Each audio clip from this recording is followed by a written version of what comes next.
Hi అందరికీ. ఈరోజు చేపల పులుసు ఎలా చేయాలో చూద్దాం. ముందుగా తగినంత నూనె వేసుకోవాలి.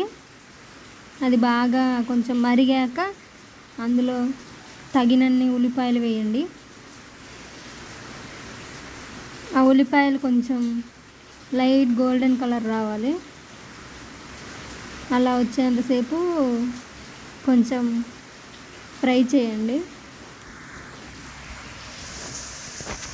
తర్వాత ముందుగా మిక్సీ పట్టుకున్న అల్లం, వెల్లిపాయలు, ఉల్లిపాయ పేస్ట్ వేయండి. చిన్న ఉల్లిపాయ వేయండి. ఒక అందులో వేసి కలపండి. ఆ పేస్ట్ పచ్చివాసన పోయేంత వరకు ఫ్రై చేయండి. అది అందులో నూనె పైకి తేలేంత వరకు. అలా తేలితే వాసన రాకుండా మంచిగా ఉంటుంది.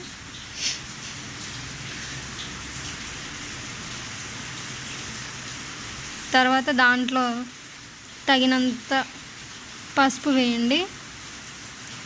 పసుపు వేసి మళ్ళీ కొంచెం సేపు ఉండనిచ్చి తర్వాత నీట్గా కడిగి పెట్టుకున్న చేప ముక్కల్ని కొంచెం కొంచెంగా అందులో వేయండి.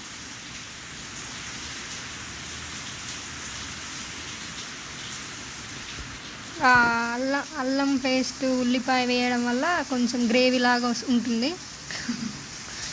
దాంట్లో తగినంత కారం, ఉప్పు కలిపి వేసాం. అలా వేయండి.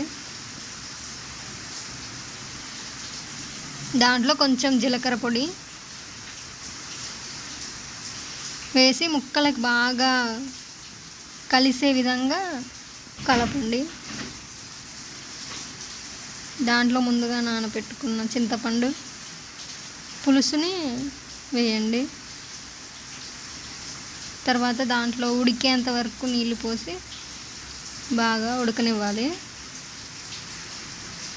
అలా ఉడికిన తర్వాత కొంచెం మసాలాలో ఎల్లిపాయ వేసి చూపించిన విధంగా చేసి అందులో వేయడమే. ఇంకా అలా వేసిన తర్వాత ఇంకొద్దిసేపు ఉంచి కొంచెం పులుసు గ్రేవీలాగా రాగానే స్టవ్ ఆపేయడమే. వేడి వేడి చేపల పులుసు రెడీ.